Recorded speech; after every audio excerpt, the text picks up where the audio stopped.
Live from Fargo and serving you on TV, online, and on the go. This is Valley News Live at 6. The Veterans Home will do everything they can to help a veteran. A staunch defense of the North Dakota Veterans Home today from the chairman of the governing board. Good evening, everyone. Thanks for joining us tonight. It's been about a month since we first brought you abuse, neglect, and generally poor care allegations against the Veterans Home. Since then, we've gotten phone calls, emails, and notes from you pouring in, our viewers, both alleging problems and showing support for the home. Valley News Team's Bradford Eric headed back to the Lisbon facility today, where after a meeting of the governing board, someone could finally offer some answers.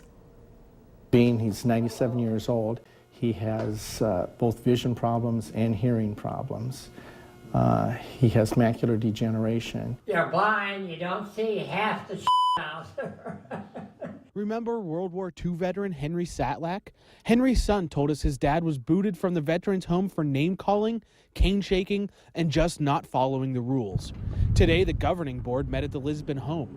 By the time I arrived, the meeting was already in executive session, meaning I legally had to wait outside. It's been just about an hour now that the governing board has been in executive session in this room here behind me. And wait, I did, almost 2 hours before it was opened back up. The whole governing board was there, including State Senator Judy Lee, Facility Administrator Mark Johnson, and Chairman of the governing board, Gary Scarpel. When you help a veteran, and it's medical and it's personal, it becomes a confidential issue and it becomes a HIPAA.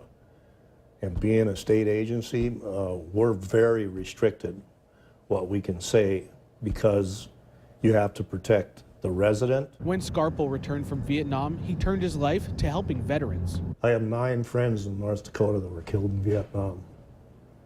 And I was lucky I got to come back. And if I can make a difference in the world, this is my difference. Van Satlak, Henry's son, wanted to make a difference too. That's why he called us some months back about his dad's story. Remember his allegations that Mark Johnson never met his father? He maybe does not know everybody individually. He's an administrator. He's an administrator. It's not for him to know the individual name of all 100 and maybe 50 residents. Scarpel says communication between the board and the Vets Home is very good, and he's usually alerted immediately of any problems. In Lisbon, Bradford Eric, Valley News Live. Now, Scarpel did tell us the executive session was to discuss the Satlak situation and several others brought before the board, and they poured through policies and procedures with the staff. Local concerns arise after an Islamic group attacks a local company. Arvig Communications website was attacked. Their homepage replaced with this picture from an Islamic group. Arvig provides internet, TV, phone, and security for more than 60,000 homes in Minnesota. The hack has been reported to the Department of Homeland Security, and an Arvig representative told us exclusively that customers won't be affected. But the hack did frighten some using the internet at the time of the attack. That's the first thought that popped into my head was, wow, ISIS reached rural Minnesota. Yes, whether it was or not even affiliated is beyond me, but that was my first thought. We did speak with the Islamic hackers on Facebook today, and if you want to read that conversation, log on to valleynewslive.com and click on the hot button. Well, a heads up for drivers in Fargo-Moorhead. Look at this. A crash on the Red River Bridge is backing up traffic. You can see eastbound lanes, they are being affected. It's basically stop and go. No word yet on what happened. But our weather tonight, well, today was beautiful and sunny, and hopefully that sunshine's going to stick around. Let's check it out with Hutch Johnson. Hutch? Certainly looks like a beautiful evening ahead. Plentiful sunshine and not much wind, but tonight, once again, will cool off quite quickly. Not as cold for most of our counties tonight, with a freeze warning, though, in effect for Lake of the Woods, portions of eastern Polk and Otter Tail County. It also includes Mahnomen County, so be advised to these places. Still a good idea to bring in those potted plants. Look at all the rain moving out of the Rockies, heading in our general direction. We'll have more on our chances for rain in the forecast, but for this evening, get out and enjoy those 50s with light winds. They stick around through sunset. Quickly cooling tonight. Don't lose that frost scraper for your morning commute. Details on some rain in the forecast here in just a few minutes. It's nice to have a little bit of sunshine out there and relief from that rain. It does feel nice, doesn't it? All right, Yep. Thank you, Hutch. The avian flu has wiped out millions of domestic turkeys and chickens at farms across Minnesota this year. But experts say it's not a major problem in backyard birds and the overall wild bird population. Experts say that wild birds are the natural carriers of the bird flu virus, but they don't get physically sick from it. The disease does affect raptors, though, like hawks.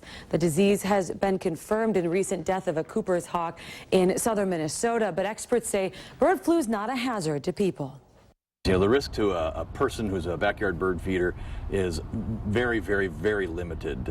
Its transmission to humans is very difficult. Its transmission to really other species other than birds is really difficult. This is a flu that's targeting birds, or that is designed for birds. The DNR has been collecting bird flu samples since April. They've only found one confirmed case out of 3,000 birds.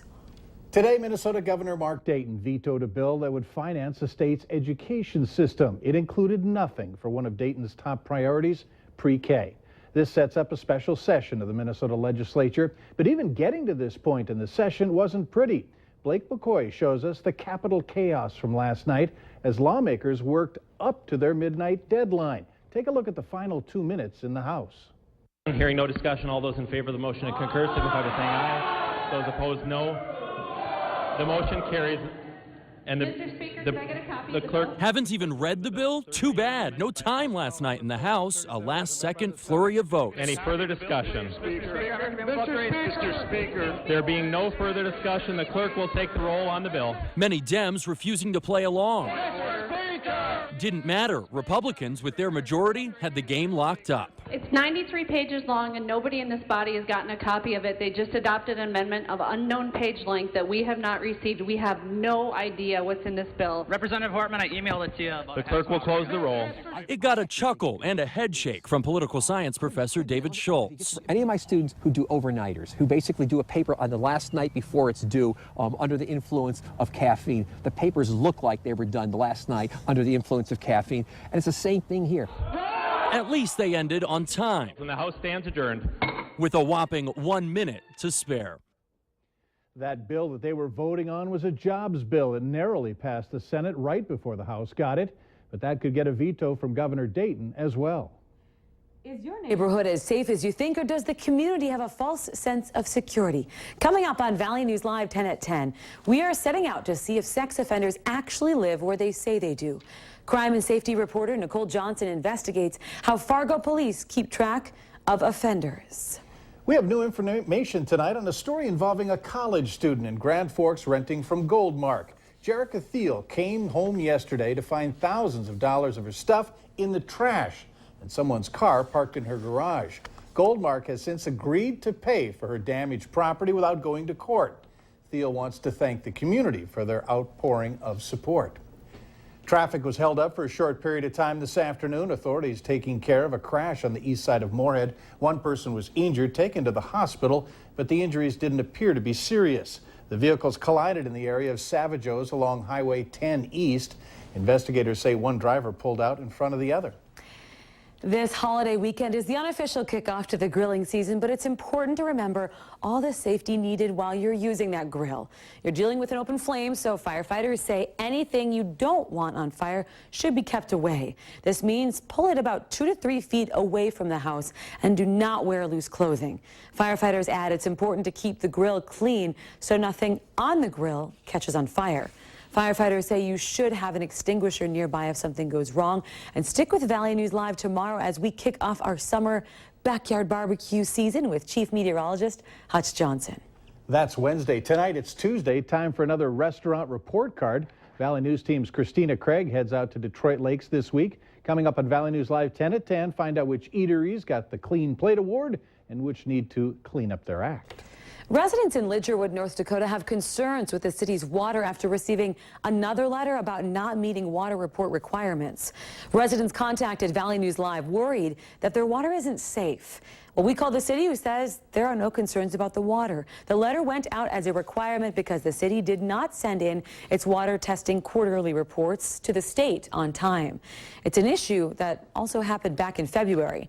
The city tells us the water is being tested and alerts have been sent to make sure that this does not happen again. Later on Valley News Live at 6, looking for something to do this summer?